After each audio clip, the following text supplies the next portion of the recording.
Allahumma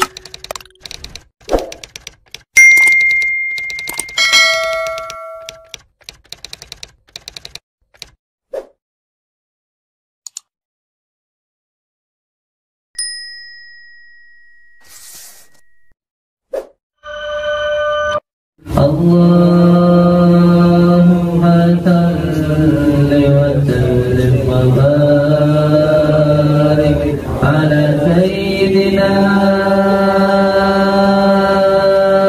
Muhammadin nur zati wa sirri fi sa'ir asma'i wa sifati wa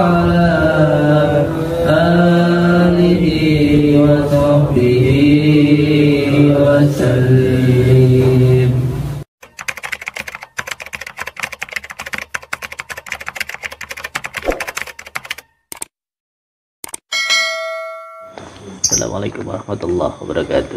Sebenarnya sakit ini ada beberapa golongannya.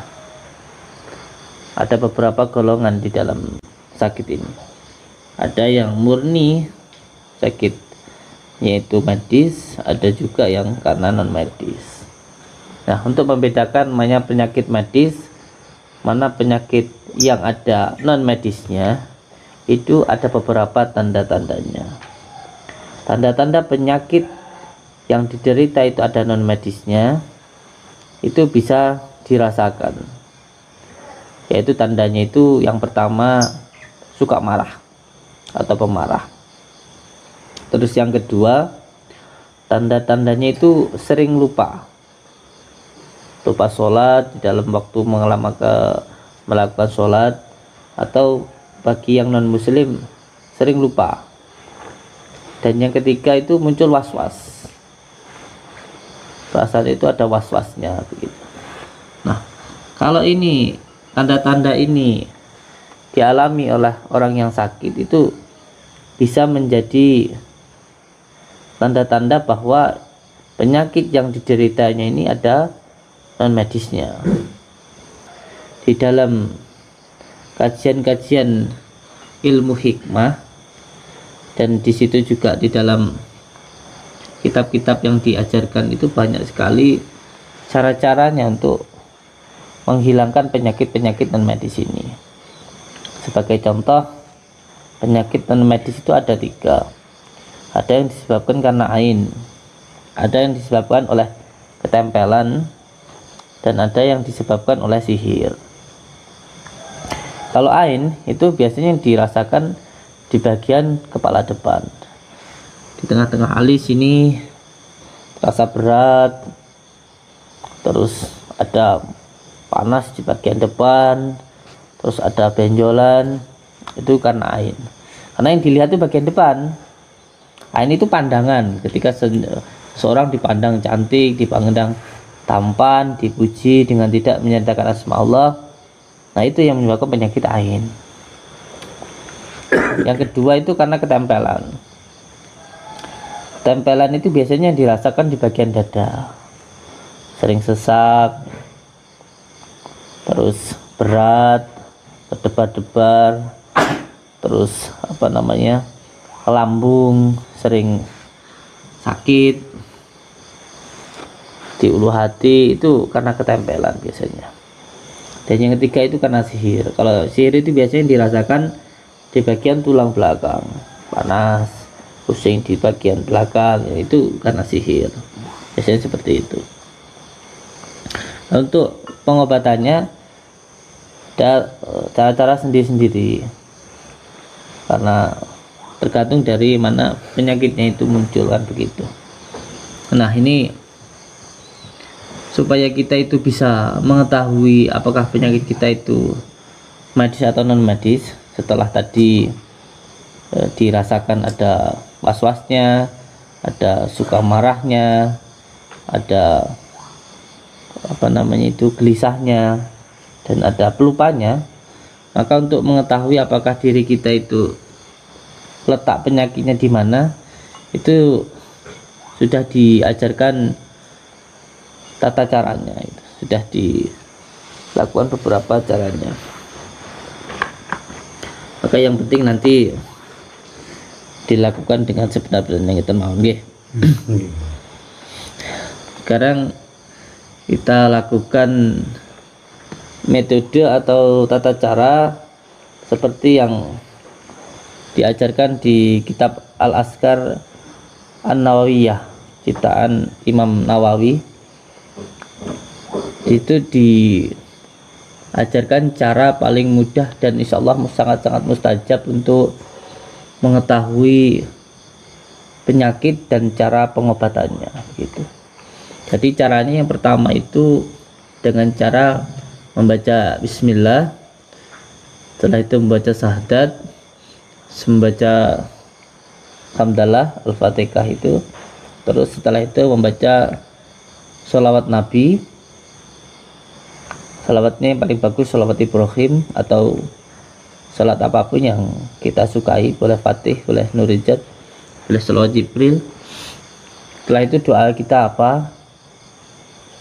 Contoh, ya Allah, saya memohon ridho dan mohonahmu ya Allah, apabila penyakit hamba ini karena gangguan gaib, karena ketempelan ataupun karena sihir, maka saya memohon ridho dan mohonahmu ya Allah, tunjukkanlah pusat letaknya ikatan penyakit yang ada di dalam diri saya. Itu kalau diri kita sakit atau keluarga saya. Nanti ketika melakukan itu, tangan itu nanti akan seperti tersedot, akan seperti sedot. Kalau kesedotnya itu ke depan, itu biasanya sihir. Itu biasanya sihir. Kalau kesedotnya ke dalam, itu biasanya ain. Kalau kesedotnya di sekitaran rumah, itu biasanya ketempelan, begitu. Nah, setelah doanya diulang 3 kali, terus ditutup dengan surat terakhir, surat Yasin, innama amruhu idza arada syai'an itu. Nah, karena apa? Karena kunci obat itu sebenarnya adalah Al-Quran. Itu yang menjadi kuncinya. Itu adalah Al-Quran dan sholawat, itu yang menjadi kuncinya. Ini metode terakhir yang tanpa harus membuka mata batin, tanpa harus dengan raga sukma, tanpa harus menggunakan mediator atau media air. Jadi cara-cara menemukan buhul itu ada beberapa, dan ini yang paling mudah, dan ini yang sekarang ini insya Allah akan sering kita terapkan dan bisa diamalkan oleh semua saudara-saudaraku dimanapun berada. Jadi metode ini metode yang sangat mudah, karena ini kita gunakan metode dengan cara basyirah.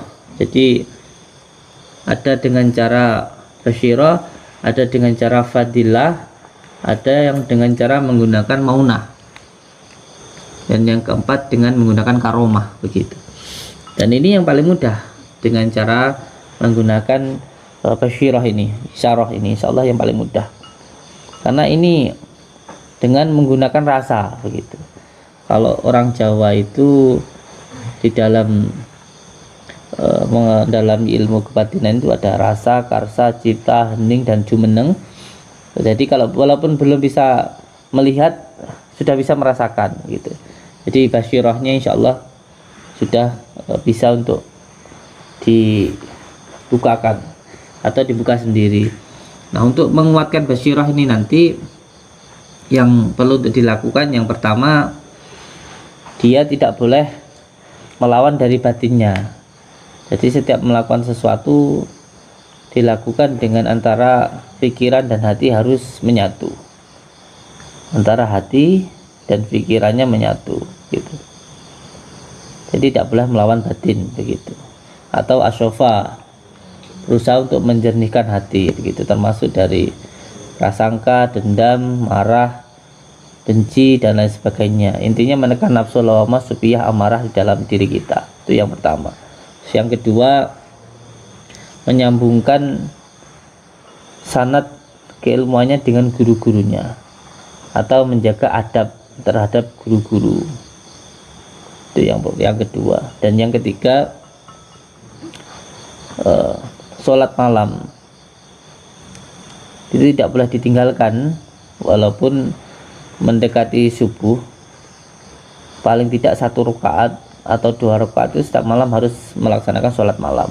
Sholat malam itu tidak boleh ditinggalkan. Dan yang ketiga, membaca asma ya latif itu. Ya latif diamalkan setiap malam itu dibaca 12.000. Insyaallah ini basirahnya bisa sangat tajam, insyaallah. Metode ini cara menemukan buhul tanpa dengan membuka mata batin, tanpa dengan raga sukma, tanpa dengan mediator, dan tanpa dengan media air. Ini kalau yang dengan media takdil ini menjadi banyak perdebatan karena menarik, atau kalau bahasanya sekarang itu menarik pusaka begitu, menarik benda itu.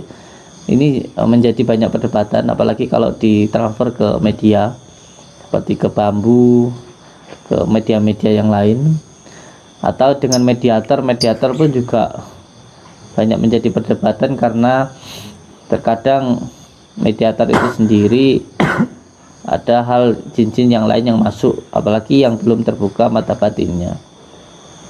Atau yang dengan membuka mata batin ini pun juga terkadang masih salah karena baru mata ketiga, belum keempat dan kelima.